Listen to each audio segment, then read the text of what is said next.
গোটা দেশকে আজকে জিম্মি করে রেখেছে।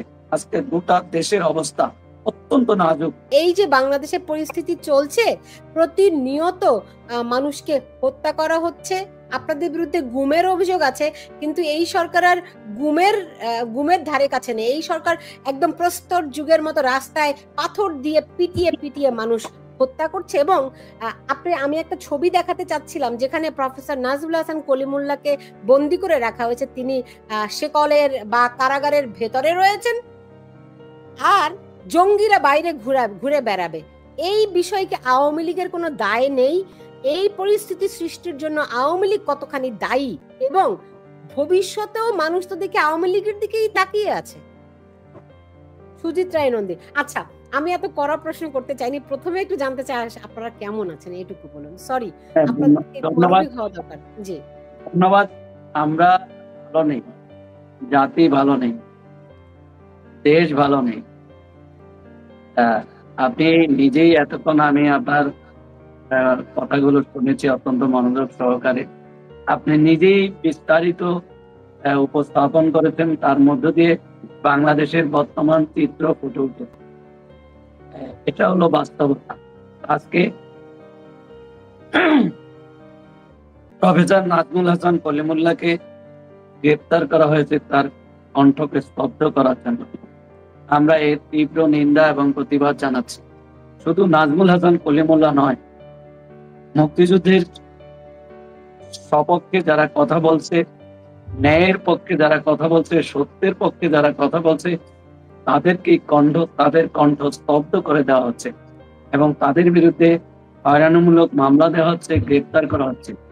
এবং আপনি জানেন, বাংলাদেশ আওয়ামী লীগের সভানেত্রী বঙ্গবন্ধুর কন্যা মাননীয় প্রধানমন্ত্রী দেশরত্ন শেখ হাসিনার বিরুদ্ধে শত শত মিথ্যা মামলা দেওয়া হয়েছে এবং রাজনৈতিকভাবে হেয় প্রতিপন্ন করার জন্য প্রতিহিংসা পরায়ণ হয়ে তারা এই ধরনের মামলা দিয়েছে। শুধু নেত্রী নয়, গোটা বাংলাদেশকে লক্ষ লক্ষ নেতাকর্মীর বিরুদ্ধে মামলা দেওয়া হয়েছে এবং লক্ষ লক্ষ নেতাকর্মীকে গ্রেপ্তার করা হয়েছে এবং কারাগারের প্রকোষ্ঠে অনেককে হত্যা করা হয়েছে। আজকে হাজার হাজার নেতাকর্মী কারাগারের অন্ধ প্রকোষ্ঠে দিনাতিপাত করছে এবং অত্যন্ত করুণ ভাবে তারা দিনাতিপাত করছে। সেখানে আমাদের যে বয়োজ্যেষ্ঠ নেতৃবৃন্দ, জাতীয় নেতৃবৃন্দ, বিশেষ করে আমির হোসেন আমু, আব্দুর রাজ্জাক, কর্নেল ফারুক খান সহ, এখানে রাশেদ খান মেনন, হাসানুল্লাহ তিনু সহ অসংখ্য নেতা, অসংখ্য জাতীয় পর্যায়ের নেতা কারাগারের অভ্যন্তরে আছেন এবং মানবত জীবনযাপন করছেন। এখানে আজকে যে বিষয়টি স্পষ্ট, আজকে মানবতা এবং সভ্যতা আজকে নীরবে নিভৃতে কাটছে।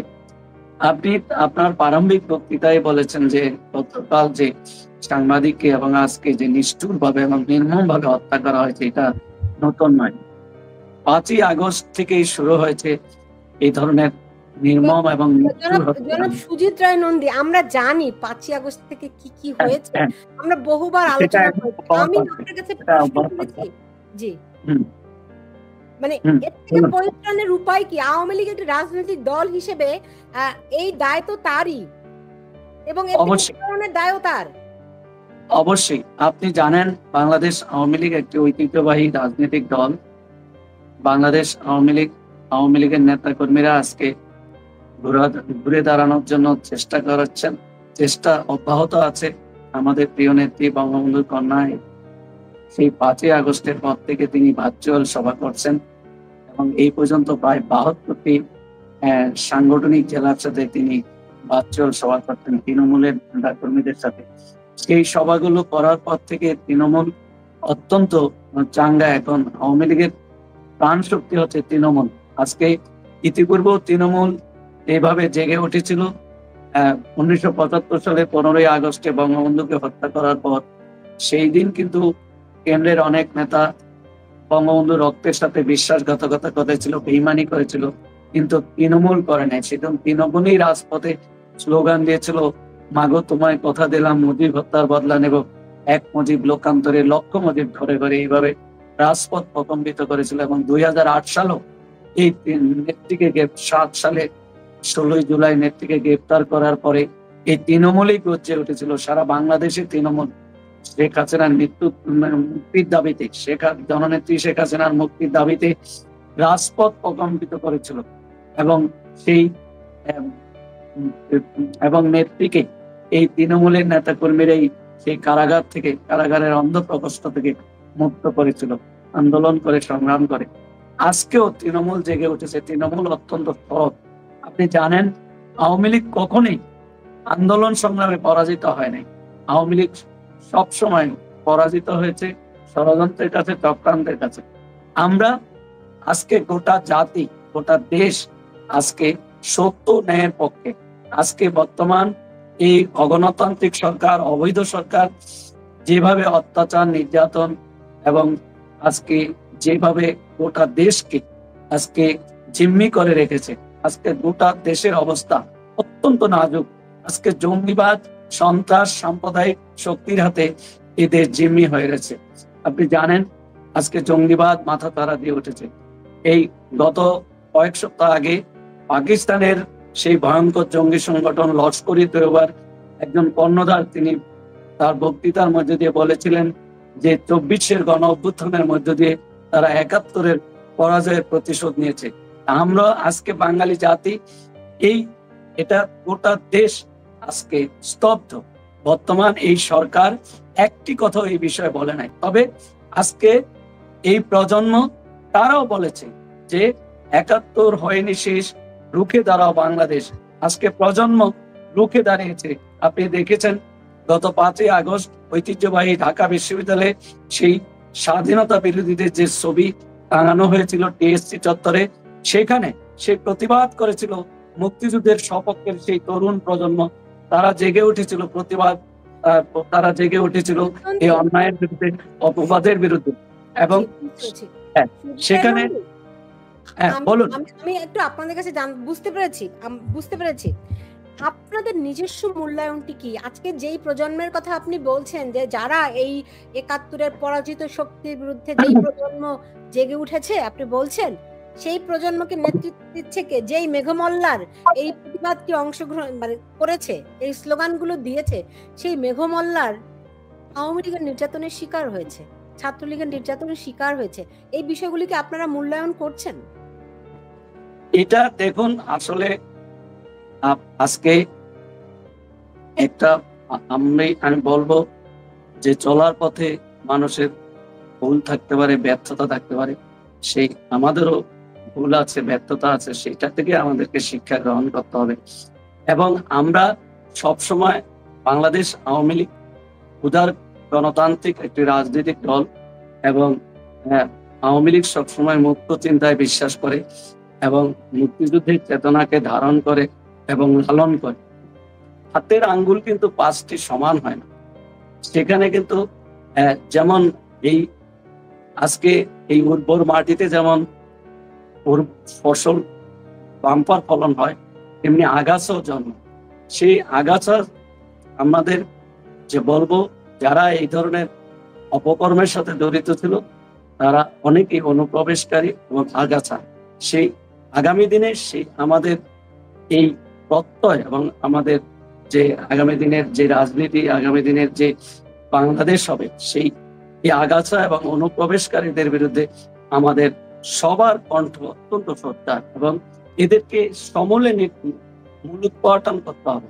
এবং আগামী দিনের যে বাংলাদেশ আমরা চাই, আগামী দিনের বাংলাদেশ হবে শান্তির বাংলাদেশ, মানবতার বাংলাদেশ, সম্প্রীতির বাংলাদেশ, সাম্যের বাংলাদেশ। এবং আমরা হত্যার বদলে হত্যা চাই না, আমরা মব জাস্টিসের পরিবর্তে মব জাস্টিস চাই না, আমরা প্রতিহিংসার পরিবর্তে প্রতিহিংসা চাই না, আমরা সহিংসতার পরিবর্তে সহিংসতা চাই না। আমরা মানবতা এবং শান্তি প্রতিষ্ঠার ক্ষেত্রে আমরা সেখানে আমরা সেই প্রতিষ্ঠার ক্ষেত্রে বাংলাদেশ আওয়ামী লীগ অগ্রণী ভূমিকা পালন করবে। এবং সামাজিক বন্ধনের উপরে আমাদেরকে অবশ্যই গুরুত্ব দিতে হবে। এই যে সামাজিক বন্ধন বলছেন, একটা রাজনৈতিক বন্ধন বলেও তো একটা কথা আছে। তো এই সেই রাজনৈতিক বন্ধনে বাংলাদেশে আওয়ামী লীগ একটা দল একদিকে, আর সবগুলো রাজনৈতিক দল একদিকে। আপনারা কি এই যে বিচ্ছিন্ন হয়ে পড়েছেন অন্যান্য ধরেন না, সিপিবি কি কোনোদিনও আওয়ামী লীগের শত্রু? না। তাদের সঙ্গে কি আপনাদের আদর্শগত সংঘাত আছে? না। তবু কেন তারা আপনাদের বিরুদ্ধে? আপনারা কি সেই বিষয়গুলো বিবেচনা করেছেন? অবশ্যই আমরা চেষ্টা করছি মুক্তিযুদ্ধের চেতনায় বিশ্বাসী শক্তি রাজনৈতিক দলগুলোকে এক প্ল্যাটফর্মে নিয়ে আসার জন্য। আজকে আপনি দেখুন, সিপিবি কথা আমি বলছি না, 14 দল সহ মহাজোটের যে শরিক দলগুলো আজকে তারা কথা বলতে পারছে না। আজকে তাদের রাজনৈতিক স্বাধীনতা নাই। আজকে তারা প্রতিবাদ করতে গেলে তাদেরকে গ্রেফতার করা হয়। সবাইকে আজকে যেভাবে তাদের কণ্ঠ রোধ করে দেওয়া হয়েছে, আজকে রাজনৈতিক শূন্য করা হচ্ছে। আজকে কথা বলা, আজকে মিছিল করা হলে সেখানে নির্যাতন করা হয়, গ্রেফতার করা হয়। আজকে কোনো কেউ যদি মিডিয়াতে কথা বলে, সত্যের পক্ষে কথা বলে, ন্যায়ের পক্ষে কথা বলে, তাদের বিরুদ্ধে অমানসিক নির্যাতন চালানো হয়। এটা হলো বর্তমান বাস্তবতাতে। আমরা এই বাস্তবতার পরিপ্রেক্ষিতে আমরা চাই মুক্তিযুদ্ধের চেতনায় বিশ্বাসী শক্তিগুলোকে এক প্ল্যাটফর্মে নিয়ে আসা, এবং যারা অসাম্প্রদায়িক গণতান্ত্রিক চিন্তা চেতনায় বিশ্বাস করে সেই শক্তিকে ঐক্যবদ্ধ করে আজকে এই অগণতান্ত্রিক এবং অবৈধ সরকারের তাদেরকে এই ক্ষমতা থেকে উৎখাত করে একটা সকল রাজনৈতিক দলের মতামতের ভিত্তিতে একটা এমন একটা প্ল্যাটফর্ম হবে, যে প্ল্যাটফর্মের অধীনে আগামী দিনে যে নির্বাচন হবে সেই নির্বাচনটা যাতে গ্রহণযোগ্য হয় এবং অংশগ্রহণমূলক হয়, সেই পরিস্থিতি যদি আমরা উত্তরণ ঘটাতে না পারি, তাহলে এই বাংলাদেশের অবস্থা এই আফগানিস্তান, পাকিস্তান, সিরিয়া, লিবিয়ার চেয়ে ভয়াবহ অবস্থা হবে। এবং এই বাংলাদেশ ইতিপূর্বে যে এর আগেও জননেত্রী শেখ হাসিনা যখন ক্ষমতায় ছিলেন না, আপনি জানেন সেই জঙ্গিবাদ, সন্ত্রাস, সাম্প্রদায়িকতার সৃষ্টি করে একটা অকার্যকর এবং ব্যর্থ রাষ্ট্রে পরিণত করা হয়েছে। আপনি জানেন ইতিমধ্যেই যে তাদের যে বর্ষপূর্তি হয়েছে, আন্তর্জাতিক মিডিয়াগুলো সেখানে তারা যে ব্যর্থ হয়েছে, সেই আল জাজিরা সহ বিভিন্ন মিডিয়াতে, আন্তর্জাতিক গণমাধ্যমে